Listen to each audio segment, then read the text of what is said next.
we have what you need, or what you don't want us to. Best hackers in all the human sphere. We're Tunguska. We're the money. And you know where to find us when you want it.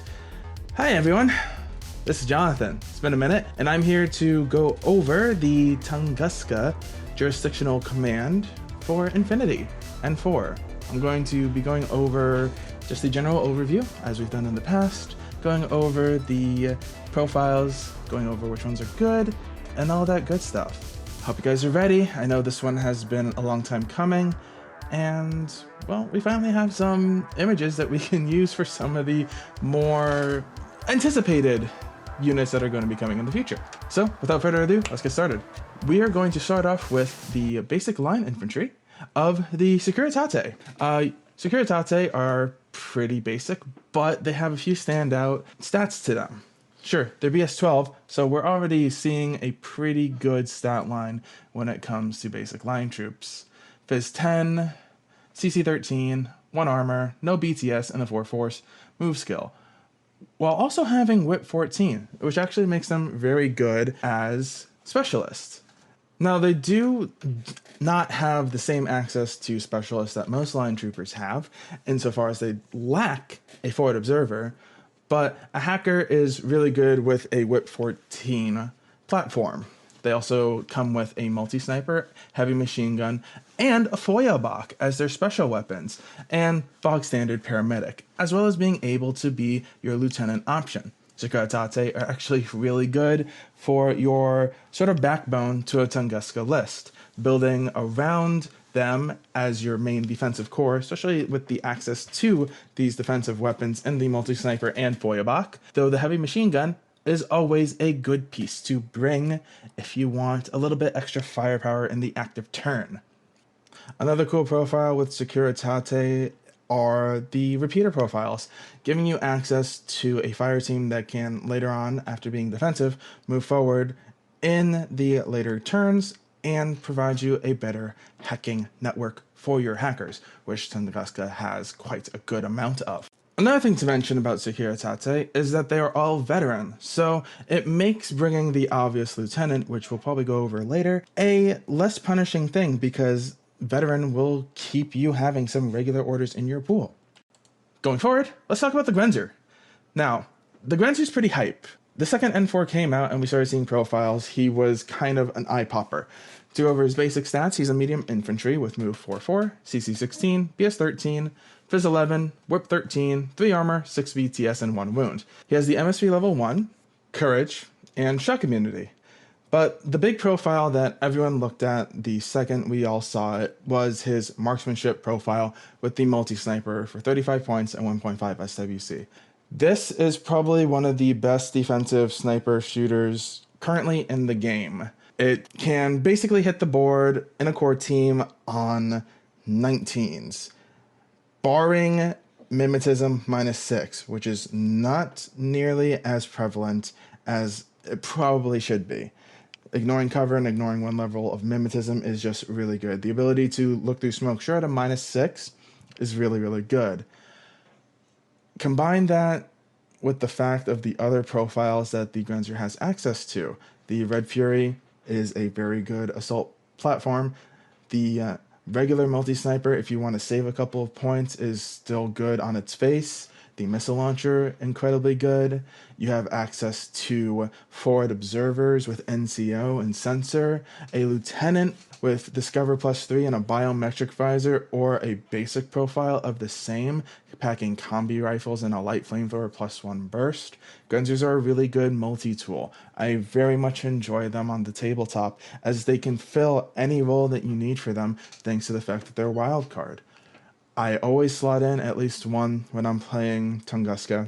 Usually, I admit it is the marksmanship multi-sniper because it's really hard to not reach for that tool, but I have brought one of the more basic profiles before, and they're fun to use. I really do like them. Up next, we're going to go over everyone's favorite hacker, the Tunguska Interventors. Very basic light infantry in terms of all their stats, except for 2 very much outstanding ones. CC 13, BS 11, Phys 10, Move 4-4, 1 armor, 1 wound. But the big ones are their whip 15 and BTS 9.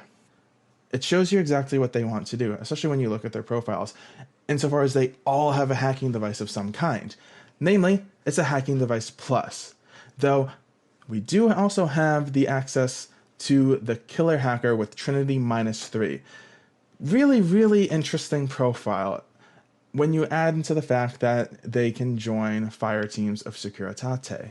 Of course, the big thing to mention about interventors is the obvious lieutenant. They do very well with the lieutenant order, most notably in vanilla, but having access to a lieutenant with a hacking device plus, the usual hacking support that Nomads bring to the table, the ability to throw out white noise wherever it's needed, interventors are a very powerful option for relatively cheap in the mid to low 20s bracket. Usually going to bring at least 1 in every list for Tunguska, hell, in every vanilla list as well, because they are just that good for what they bring. Next, we're going to go over the more heavy hitting option for core fire teams and a very good Harris option, the Hollow Men Tactical Assault Team. Now, Hollow Men are very good aggressive pieces. They have the aggressive 6-2 move, the only CC 11 with BS 13, Fizz 10, Whip 13, Armor 4, BTS 6, and 2 Structure. Now, that's a weird one, right? They are Structure heavy infantry. We have seen this in the past in a few other profiles, I believe, especially the Bakunin Chimera is a Structure unit. But these guys are really cool with their remote presence, Fireteam Duo, Harris, Core, the immune to shock, because, of course, Super Jump, they are also religious. So these guys just have a huge amount of ways to stay on the table thanks to the remote presence. They will stay where you want them to be thanks to religious. Sure, can be a bit of a double-edged sword because religious you have to pass to fail. But in the end, these guys are just really good punchers. They're not super expensive in the grand scheme of things, thanks to the points decreases we've seen in N4, basically being in the low 30s to high 20 bracket. And a lot of these profiles are just really good, especially the Spitfire and Missile Launcher. Missile Launcher if you want to be defensive, Spitfire if you want to go all out. Sure, they're not dodging very well on only Fizz 10, but they have the chain colts, which allows them to hold areas relatively easily, and it's more of a pain to take them out than it is for them to take you out. And with the remote presence, if you bring an engineer, the ability to reroll to bring them back up, not to mention the fact that they have 2 levels of unconsciousness, means that if your opponent doesn't take the extra time to try to destroy these things, if you have the means, they're going to stand back up. Other notable profiles are actually the hacker profile. Sure, Whip 13 is pretty basic, but it comes bog standard with a firewall. And sure, it's a combi, but they all also pack breaker pistols. So there's a lot of good weaponry and options in the Hollow Men. I like building Hollow Men lists. They're very fun, and usually I'll bring them when I'm bringing this next unit that I'm going to be going over because of a special fire team they can make. What is that next unit? Why, it is the Krieg Zaborak Social Crisis unit. They have BS Attack +1 Burst, that's just static. They have Courage, Fire Team Duo, they're immune to shock, and they only have Mimetism -3. Pack on terrain total on a 4/4, BS 13, Fizz 14, Armor 5 platform with 2 wounds and BTS 6. These are still super, super, super powerful point men, especially with the heavy machine gun. Sure, at a good premium price point of 54 points and 1.5 SWC, but the fact that they can now link and be a part of a Hollow Men fire team, no, that is any fire team, so they can even be a part of a core of Hollow Men, means that you have a really strong option for just blitzing your opponent down with 6 dice, hitting on 16s in cover. That's honestly really good. The other option is, of course, the Mark 12 subgun at 57 points. And the reason for the increase in points over the HMG is because of the 360 visor. So now these guys can't be snuck up on very easily. I really like Kriza Borax. It's one of the few models I've painted, mostly because I usually don't find the time to paint and I slap myself on the wrist for it all the time. But he's worth it because he's in so many lists that I can bring or even think to bring. He's super good. I really love the Kriza, and I think, well, everyone loves the Kriza. Moving into a sort of different realm of things, we're going actually for the cheaper options of Tunguska. Some of the only cheaper options besides the Securitate. We have the Tunguska Cheer Killers, which are your bargain bin Fireteam Harris option and core, actually, in Tunguska. Didn't notice that. So Tunguska Cheer Killers are a 4/4 CC19, so they're actually pretty good punchers. BS 12, Phys 12, Whip 13, Armor 1, Light Infantry. They have Martial Arts level 1, which brings their 19 up to a 22, unless you're fighting something else with martial arts. Duo and Harris, Dodge +3, so they're actually dodging on 15s, and Super Jump. So Tunguska Cheer Killers are something that everyone in Tunguska wanted because everyone wanted a cheap Harris option. And then we got it. They have really, really cheap options. Everyone has a template weapon of some kind, and the fact that they can just run around jumping on buildings is really cool. So the standout profiles are, honestly, the Shock Marksman rifle with multi-spectral level 2 is really good. But my personal favorite is the AP rifle with multi-pistol +1 burst. I am just a sucker for multi-pistols in the first place. And when you add on to the fact that it has +1 burst on a really fat, pretty agile moving unit, I think it's really cool. I just really like them. Add into the fact that they do have a specialist with a subgun. They're really cheap, really good for whatever you need. And I mean, honestly, I love them. I think they're a great addition to Tunguska and Nomads as a whole. Going to one of the newer profiles that have come out for Nomads as a whole, we're going to go over the Vostok. I know I've said in the past that I'm going to do a video going over all of the remotes for Nomads, but the more I do these videos, the more I'm finding, you guys are right, I should go over what special things that they can do in the sectorials as I go over them. Though with Nomads, a lot of these things are shared across sectorials, and the Vostok is no exception.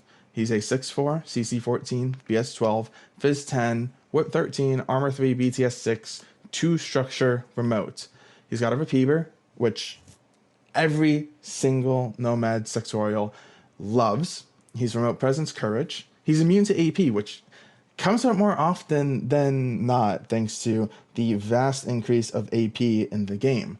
Immune to shock and climbing plus. So they're really fun little scurrying things that I think will have a place on almost every Nomad player's table. The profiles are all really good, honestly. The Albedo on the Red Fury +1 burst, the Missile Launcher +1 burst, and the Mark 12 +1 damage.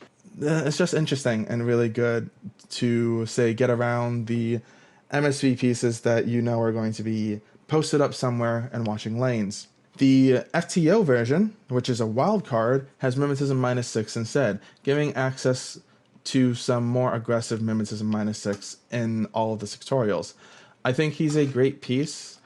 Despite his higher points bracket, I think he'll make it into more lists than not just because of the options he adds. I mean, a Mark 12 with +1 damage is actually kind of scary. It can do a lot.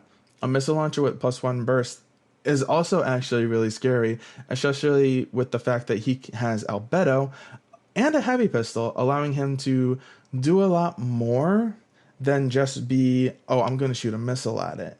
The Albedo allowing him to, say, attack the every so often, say, vanilla perched multi-spectral visor sniper. He's very good. I like him. He's worth his points more often than not, in my personal opinion. Going on to another remote, we're going to go over the Cyclone. So, probably should have gone over this back in the Bakunin video, admittedly. But the Cyclone is another really fast bot. Very similar stats to the Vostok at 6'4", CC14, BS12, 10 Fizz, 13 Willpower, 3 Armor, and 6 BTS, but only one structure this time. Now, what does he get for giving up that one structure? Well, actually quite a bit of equipment. Sure, he's a repeater, like pretty much all remotes and Nomads are, but he also has a 360 visor and an X visor, allowing him to basically have no bad range mods for whatever he wants to do. Standard remote presence, curves, immunity shock, and climbing plus. Climbing plus being a really big staple in a lot of the Nomad attack remotes. Now, all these profiles are good, and all of them are wildcards. I really like the idea of taking either the forward deployment options as, say, a solo piece instead of using the wildcard portion, which, by the way, the forward deployment is special to Tunguska, so definitely something to look into. Even if you do use him as a link filler, well, link point man, considering his points and the Spitfire or Feuerbach that he brings, the extra 4 inches can actually be really good because he will still remain in the fire team, but he can utilize an extra band of deployment to possibly get into a space that he might be better suited for. Sure, Feuerbachs kind of like to be a bit back, but if you have that perfect little perch just outside of your deployment zone, he can now sit in it. Cyclones are just super, super good. I rarely leave home without one when I'm playing Nomads, and yeah, worth their weight in gold. All the Nomad remotes are, basically. To go over another remote, because I'm eating crow now, let's go over the Lunicod, or Lunkobot, yay! The Lunicod Sputnik is another 6'4", CC14, BS12, Fizz10, Whip 13, Arm 3, 6 BTS, 1 structure remote. So yeah, Arm 3, BTS 6, pretty standard in Nomads. He has a deactivator instead of some of the special things that the Cyclone has, but he still has the repeater. And all of the other same special scales with the addition of Mind Layer, which he uses to good effect thanks to the fact that he has Crazy Koalas. His 2 profiles are either Heavy Shotgun, Heavy Flamer, decharges Crazy Koalas, or he drops the Heavy Flamer for an Acrolite Cannon and a 2-point shave. Honestly, the Lunkobot is super good. He's really good at getting on corners, getting the places that he really wants to get to and your opponent really doesn't want him to get to. I love the heavy flamethrower option personally, though I think with the fact that the heavy shotgun can template now, the Acolyte Cannon can definitely see good play.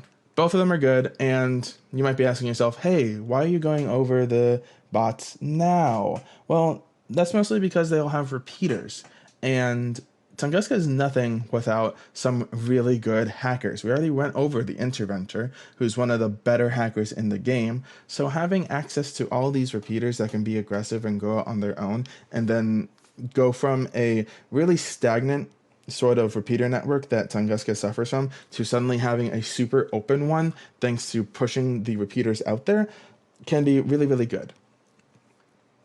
To go over another bot, I know, I'm sorry guys, let's go over the Stempler because he can do something very special in this sectorial. He can link in a special fire team of 2 characters, the Super Friends fire team that people have probably heard of from N3. But to go over him specifically, he's another 6'4" bot, CC13, BS11, Fizz10, Whip 13, no armor, 3 BTS, 1 structure. So more of a standard kind of small bot, size 3 bot. He has a deactivator and repeater, so we're already seeing some really good stuff with his equipment. And remote presence, triangulated fire, courage, immune shock, forward observer, sensor, and climbing plus. So a lot of the bog standard stuff that we see on sort of Nomads attack bots, with the addition of some cooler pieces with the triangulated fire and the sensor and stock forward observer.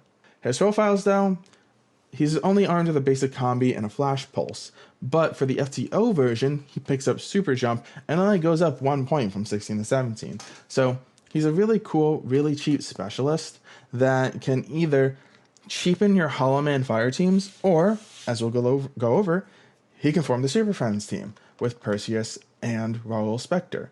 But we'll be going over them a little bit later. Overall, Stempler Zons are cheap, fast, effective specialists that can slot in kind of wherever you need them, or mostly to cheapen links or, super friends. Up next, let's go over the hecklers. Why? Because they're hecklers. They're super, super good.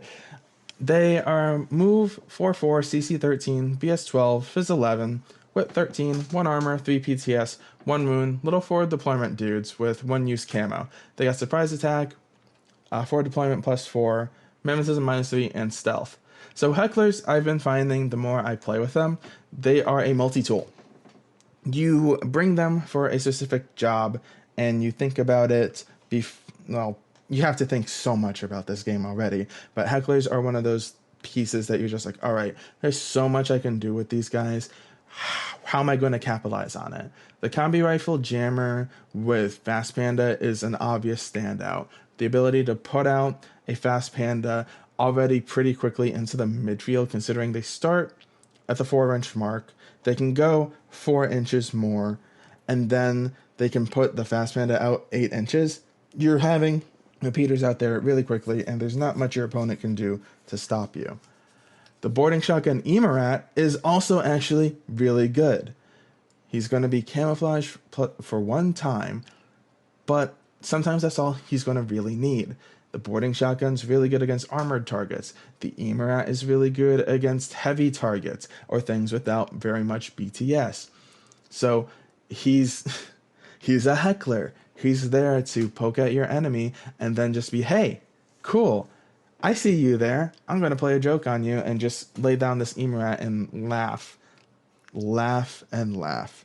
Red Fury is just a good standout gun piece. You want something relatively cheap with good BS and a good weapon, you bring a Red Fury. Sure, he's not going to be a midfield hunter, but he doesn't need to be. Because he'll be starting a little bit further, he's a good later game sort of, I've been hiding here this entire time, let's go try to mop some things up. Or just, hey, that's a warband that thought he was going to make it out completely alive. Rely on his dogged. Surprise, I'm a Red Fury. Be shocked off the table. And the last of these profiles is honestly one of my favorites, the Killer Hacker profile.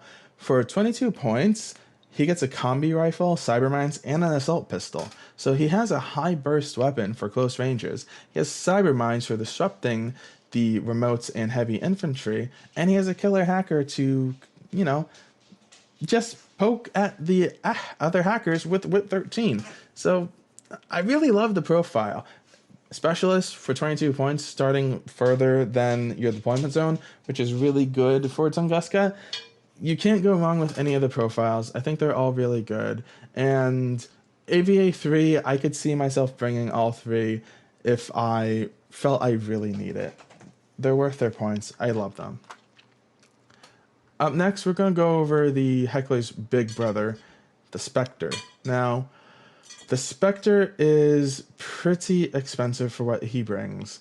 Move 4/4, CC 13, only BS 12, Fizz 12, Whip 14, 1 armor, 3 PTS, and 1 wound. I know I say only BS 12, but he's in the low 30s to mid 30s bracket. So you're paying a bit of a premium for the surprise attack -3, the hidden deployment, the mimetism -6, the only infiltrator that Tunguska has access to, the stealth, total terrain, all that good stuff. He is another multi-tool because that's kind of the name of the game for some of these pieces in Tunguska.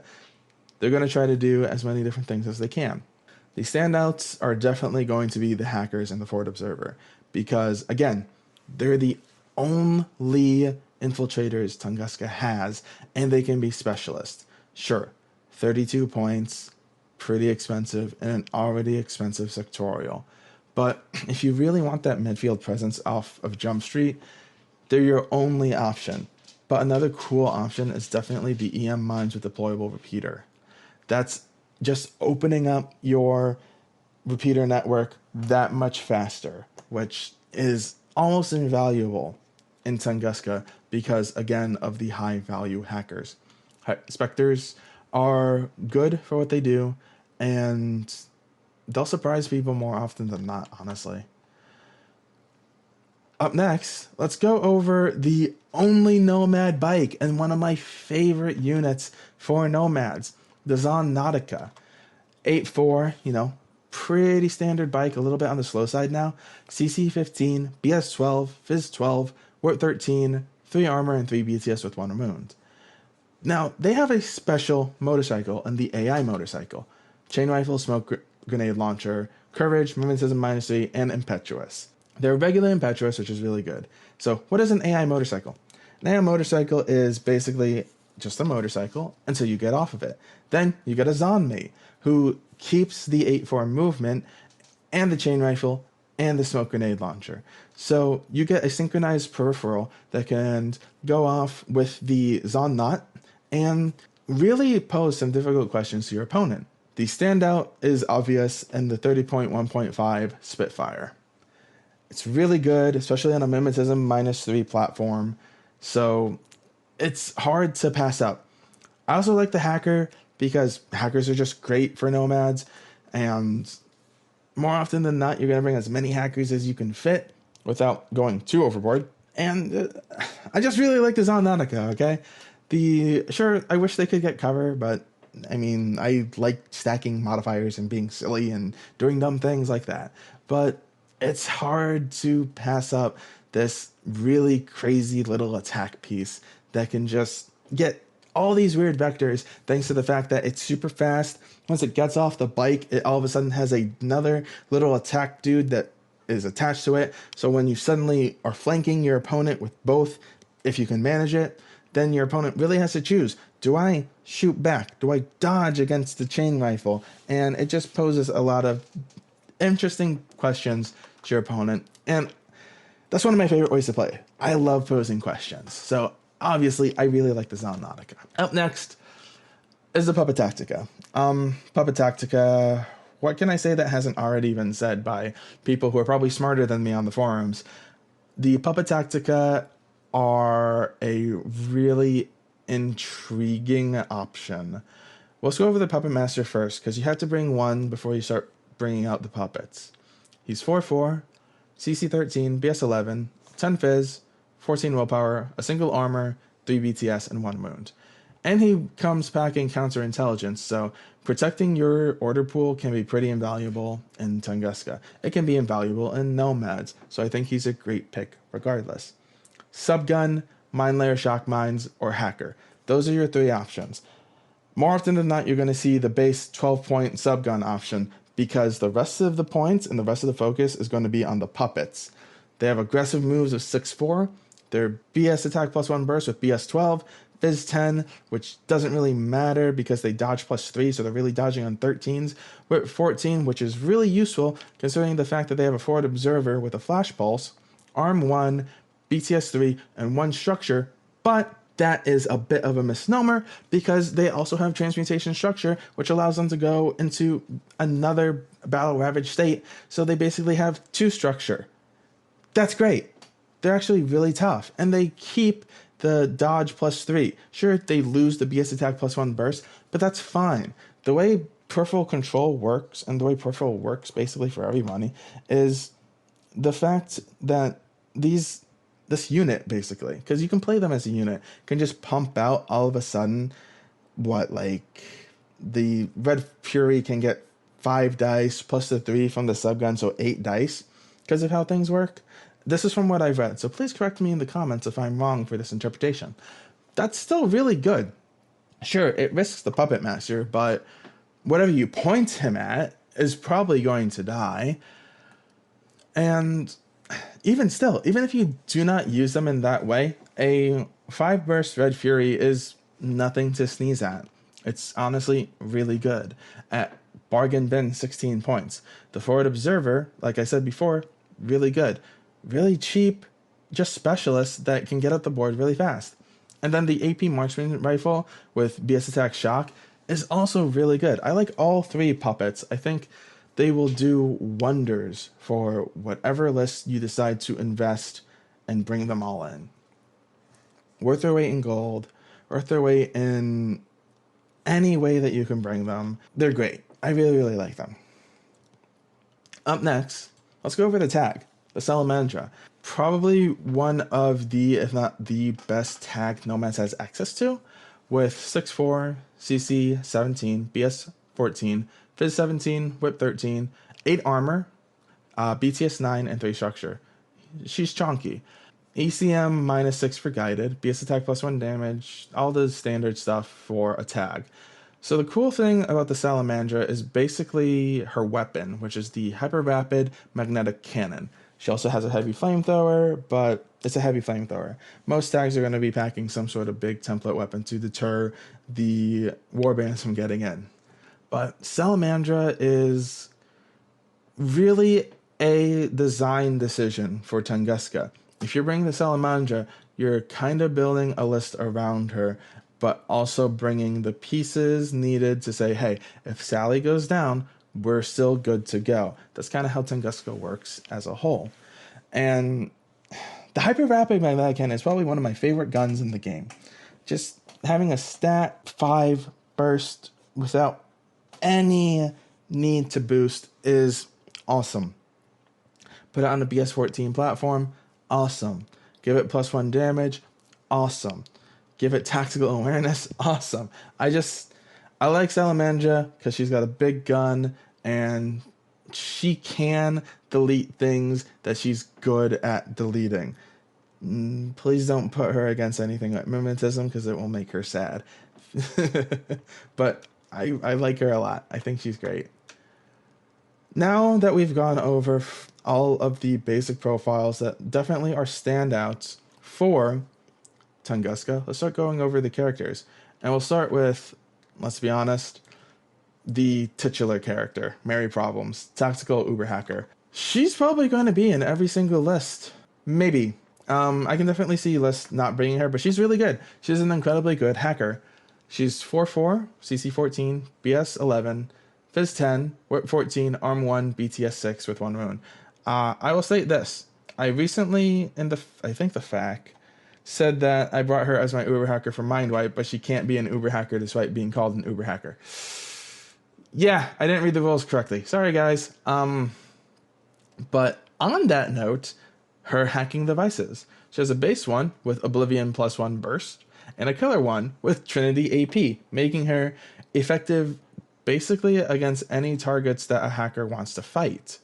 She's forward deployment +4 inches, so now she's closer to the midfield. She's dodge +3, so she's actually dodging on 13. She's mimetism -6, which is great because it allows her to get out of sticky situations hopefully easier and kind of be that aggressive little midfield hacker / attack hacker piece that she wants to be. And she has climbing plus to get into the nooks and crannies of places she wants to go. She's really effective at pushing buttons. She has a subgun, a zapper, and a pitcher. Pitcher is probably going to be the one weapon used the most, followed immediately by the zapper, because she has BS 11. She's not shooting very well, but that's not her job. Her job's to hack things. Her job's to be a thorn in your opponent's side and be generally annoying. I like Mary a lot. She makes it into my list more often than not. I should probably stop my Mary addiction, but you can't stop me. So, Mary Problems is just one of the funnest hackers I've played with. Up next, let's go over Jelena Kovac. Jelena is the dire foe for Tunguska with move 4-4, CC 15, BS 12, Fizz 10, Whip 14, Armor 1, 3 BTS, 1 wound. All that good stuff. She's packing an X-Visor, which is actually really good. Until you remember, she also has Triangulated Fire. So that's cool. X-Visor to get rid of the -3 and Triangulated Fire to get rid of the -6 on the Breaker combi. That's awesome. She's a specialist, so that Whip 14 comes in handy. She has Sensor, so again, that Whip 14 comes in handy. And she's a veteran. At only 20 points, packing the Breaker combi and Chain Cult, and being a wild card, she's really good for not only cheapening links, but just being there to kind of be a support piece. Help take out, say, midfield sort of camo tokens that will be a thorn in your side if you can't get at them. So I really like Jelena. I should bring her more, but she's really good, especially for 20 points. I mean, she's really good. Up next, we'll talk about the first piece to the Super Friends Harris, Perseus, Rogue Myrmidon. I love Perseus. I think he's great. He's 4/4, CC 23, BS 13, Fizz 13, Whip 13, pretty box standard, Arm 2, no BTS with 1 wound. But he also has no wound incapacitation, which is really good. But like most of the Myrmidons, he did not get shock immunity. Sadness. But that's fine. He has Frenzy, he has Martial Arts level 3, he has Courage, Dodge plus 1 inch, Mimetism -6, and Stealth. So he can be sneaky if you want him to be. And then you have 2 options for him. Both of them are the same with the Breaker Combi plus 1 damage, Nanopulsar, Smoke Grenades, Heavy Pistol plus 1 burst, and a DA close combat weapon. The difference is you can trade out your Super Jump for Fireteam Harris, which allows you to bring the Super Friends Link. I have been having fun with Myrmidons in general recently, but I think he's a really, really good piece. For 32 points, the ability to FTO him so he can be a Securitate or a Hollow Man, thus helping Hollow Men with their biggest weakness, which is CC, or kind of being a point piece for Securitate. He's very, really interesting. The access to smoke grenades is also really, really good. I like Perseus a lot. He brings something that you don't see a lot of in Tunguska. He's basically Tunguska's Senior Massacre without being Senior Massacre. So, yeah, I really like him. I think he's cool. But to go over his best friend and the trio completer, let's go over Raoul Spectre, the mercenary operative. He's a regular. That's a big key that you immediately see. He's one of the few regulars that Tunguska has, with move 4/4, CC 22, BS 12, Biz 13, Whip 13, 2 armor, 3 BTS, and a wound. He's got martial arts level 2, so again, we have another good close combat hitter in Tunguska. Awesome. Courage, Natural Born Warrior, which is great, so he's an anti-martial arts hit piece, which is awesome. Mimetism -6, great. Spec Ops, great. Stealth, great. NWI, great. He has 2 very different options, honestly. For 33 points, you can give him Parachutist Combat Jump with a Boarding Shotgun and Drop Bears, an EMCCW and a DACCW. This is the profile I have heard the most on in my usual research when it comes to just I'm bored at work and I want to read some things about Infinity. People seem to really like this profile. I think it's also good too. Just the drop bears, the boarding shotgun, the fact that he can jump in, the fact that he's also really good in close combat. I think more often than not, I'd want to go for the combat jump, just because if you can get him in that good spot, then he's immediately relevant. Parachutist, you use if you have things on the sides that you really want to get at, but overall, it's just a really, really good profile. The other profile is what you bring to complete the Super Friends trio. This one brings a multi-rifle and a nanopulsar, but keeps the drop bears too, and the same close combat weapons for 3 more points. And he becomes regular, which is honestly great. I think both the profiles are really good. I think if you're not bringing Super Friends, but you want to bring him, he's definitely worth it. And I think overall, he's just good. Super Friends is just fun. The multi-rifle is just good. The nanopulse is just good. Drop bears are just amazing. I really like drop bears. They're a cool piece of equipment that I don't play with enough. And Raoul's just a really solid piece. To go over a really interesting profile for Tunguska, it's Miranda Ashcroft. Why? Because she's wildcard here for some reason. And I think it's awesome. She's 4/4, CC 19, BS 12, Fizz 10, Whip 13, 1 armor, 3 PTS, 1 wound. CC attack -6, so she can actually defend against a good amount of close combat attackers thanks to that CC -6, even though she doesn't have martial arts. Fireteam Duo, Mimetism -6, Spec Op, Stealth. I love Miranda. I really do. I think all these profiles are great. I think the multi-rifle with nanopulsar is awesome. I think the boarding shotgun is great for a really cheap link filler. The combi rifle with emitter +1 burst and nanopulsar is great. And every single one of these is packing her monofilament close combat weapon, which can be a huge surprise to someone who might not face her very often, and all of a sudden they're suffering from the -6 in close combat, and their suddenly really big, bad close combat is diminished. And now it's becoming an actual fight. When you're going from 27s to 21s against 19s, it becomes a much closer fight. And I really like that about Miranda. Definitely a good guard dog. Definitely a good little hit piece thanks to the multi-rifle. And the fact that she can be a wild card, so she can peek around corners, abuse her mimic as a -6, and AP something in the face. I like Miranda a lot. She's really cool. She's really neat. And I'm constantly surprised whenever I look at Tunguska to see her being a wild card. Every single time. And lastly, to round out the close combat dudes that Tunguska has access to, we go over Wolfgang Amadeus Wolf, the Wolver bounty hunter, who we finally have seen what he looks like. I think he's pretty cool. I am disappointed that he doesn't have a powdered wig, but let's be honest, people are going to sculpt that on him. So Wolfgang, he's move 4/4, CC 22, BS 12, Fizz 14, Whip 13, Armor 3, BTS 3 with 2 runes. Martial Arts level 3, really nice to have. Berserk +3, really cool to have. Courage, dodge +2 inches, dodge +3, so he's dodging on 17s and going 4 inches. He's got Frenzy, Immune Shock, Climbing Plus, and Terrain 0G. Weapons, he's got a multi-rifle +1 burst. He's got Chain Cult, Heavy Pistol, a DA close combat weapon, and a para-close combat weapon at -6, which is really interesting. The fact that he can basically walk up to somebody with his martial arts level 3, be hitting on 25s, and then minusing 9 to your opponent striking back, really cool. He's another wild card, so that's kind of a theme with Nomads.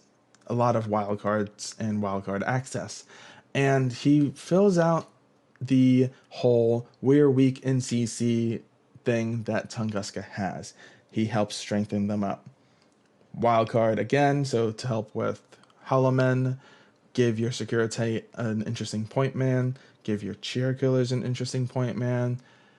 I think he's really good. He's really tough too for his points. 35, not bargain bin, but bargain enough that he's worth it. But I think an interesting aspect to him that I'm just now thinking of is that he can really make a cool kind of solo piece. Just if you have the points and you have a slot lying around, throw Wolfgang in. Just kind of send him up the board. He has the capabilities to make it. I mean, dodging on 17s is really good. He's climbing plus, so he can get around a lot of different nooks and crannies. And the Terrain 0G is actually really relevant with the localized decompression zones in some of the missions. Overall, I really like Wolfgang. I think he's super cool. But that's all for Tunguska, guys. I hope you enjoyed it. Let me know where you disagree with me. Let me know where you agree with me. Did I get it wrong? Did I get it right? Is the sound of my voice pleasing to your ears? It's probably not. So please don't answer that question. I hope you guys have a good day. And, all the good stuff.